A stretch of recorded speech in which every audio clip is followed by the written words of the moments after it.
Thank you. Whew. What is up, guys? Rick down here, back again for Holy Moly Outdoors. This is episode 30 of our Tech Tip Tuesday, so thank you so much for staying in tonight. For you late nighters, we have a treat for you. We just opened this last weekend for Memorial Day with an opener for steelhead and salmon in our local rivers. Some of our areas had some decent success, and today we're going to talk about some different techniques to get you separated from the crowd and hopefully equating to more bites. So stay tuned. This one's going to be a fun one for you.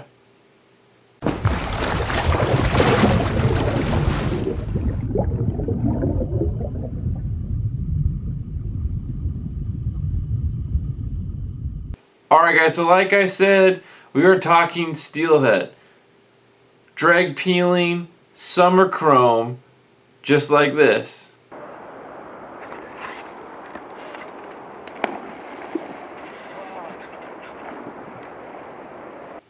Guys, there's nothing better in the summer to be able to watch a chrome bright, hot summer run steelhead just screaming drag, jumping out of the water, all those awesome things.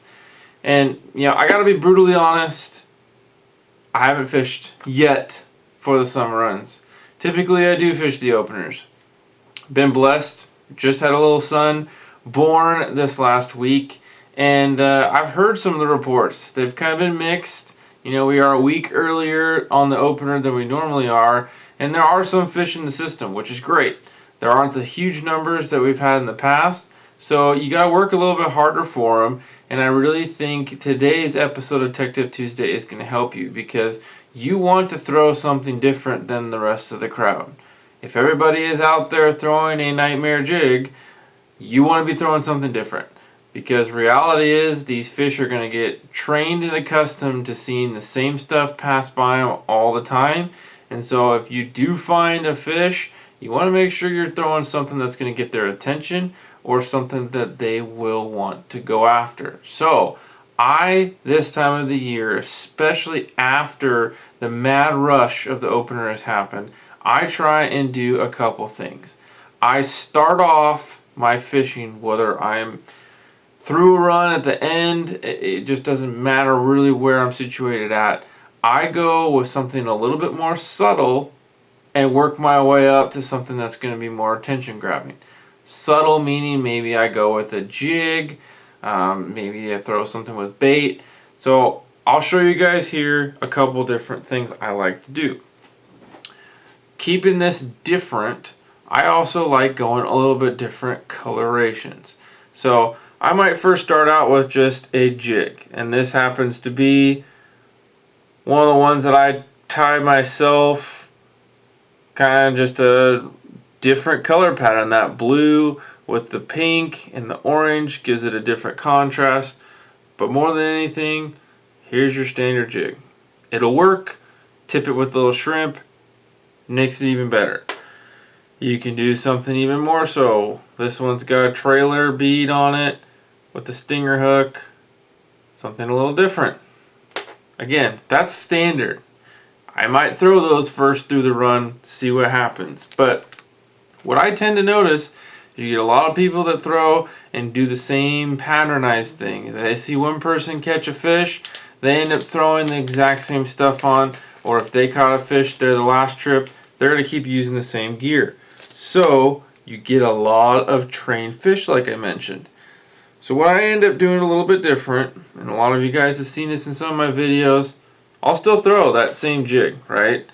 This one happens to be a nice little sparkle hackle Joel's jig, but I have a dropper on there. And not just any dropper, I have a bead. And with this bead, it's a little different. Typically, you know, I do really like throwing, like let's say a glow baller's bead, maybe a soft bead from X Factor Tackle, maybe even a soft bead from Clear Drift Floats. You know, those little clusters, they got a lot of different things. This time, I came across a company called Stone Cold Beads, and what's nice about these ones is they have a little more weight to them. They're actually made out of a stone, and with that being the case, they are a little heavier. They don't break as easy. They have some really good natural colors onto them. And I like the fact that you get a little bit different presentation. I can now fish even a 6, this is a 1/8 ounce, but I can even fish this with the 10 millimeter bead here, and I can effectively fish a run really well because I know that I'm covering basically 2 feet of water that these fish can look at, and I've had really good success doing that. So that's one rig that's different from the crowd. Adding a little color contrast with another presentation below the dropper really can help pick up a fish that may look at your jig and turn back down. Oh, there it sees the bead. Bammo. The second thing I like doing, I again am very observant on the water. So I'm looking at the crowd. I see, is everybody throwing jigs? Okay, I might change it up. Instead of just going subtle out of the gate, I might go something a little more aggressive, right? I love worm fishing. Really has caught on for me in the last couple years. Really did well on the winter runs 2 years ago. And summers, I've just started really paying a little bit more into that. So throwing a worm, this one happens to be an X Factor tackle, Steelhead Slayer. A worm is something different. Fish don't usually see them all that often now. They've become more popular, but you start changing colors. So here's a unique color combo with a green head, white body, and I dipped the tail in some dye. So it gives you a completely different look on that. You can go with your standard colors, obviously. But you start looking to do something different. And I don't know if you're seeing the pattern yet, but colors are different. Maybe sizes are different. You can go, instead of just throwing the same 3 or 4 inch worm that everybody else is throwing, throw a 6.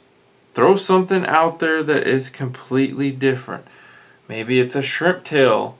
Maybe you guys want to try something just out of the box. Because sometimes, while it may be slow, that little difference you guys did can be all of the difference to getting you fish. I would say then, when I'm rigging up, it's a standard, typical rig. I've shown a lot of my videos, right? I'm running just my, what is this, a 10-foot G Loomis E6X. Really have loved this rod for pretty much my all-around. I got it with a Cabela's Pro Guide Series reel. This is 20 pound of the Berkeley Fireline Crystal. I have my clear drift float. It's a 20 gram with some of the inline weights that I pour in 3/8 ounce, and I run that down to my presentation. On here I happen to have a clear drift float worm. Doesn't really matter exactly what you got, but I have found you play around with it. So this float rig here is my versatility rig that I can easily change from fishing a worm to a jig with a bead by itself. Really doesn't matter. So I carry that rod. My second rod is my hardware rod. And honestly, that goes into the other spectrum of more flashy, attention grabbing, really something different. And a lot of people get stuck in the float fishing realm, me being one of them, of that is a bread and butter, you can be really successful at it, but what it can also do is really pressure the fish to the point where they're lockjaw. They're seeing all these bobbers floating over their heads, all these floats going by, all the weights hitting them in the head or seeing right in front of their face. They may completely shut off. Where hardware comes into play is you might be able to not only wake a fish up, you might piss a fish off, you're going to be able to find the aggressive biters out of the group. So I run a separate rod, whether it's a spinning like I have here. This happens to be my Wicked Lures rod, but I have a baitcaster rod as well if I don't bring this one with me. So I'm either running Wickeds, which are just a really awesome spinner, and or I'm doing something different. And really, I haven't really needed to change from a wicked because they do, and I have so much success with them. But here's a pink and purple, which is a great color. I got some Hypervis tape on there just to kind of give a little different presentation. But I run this just like any standard.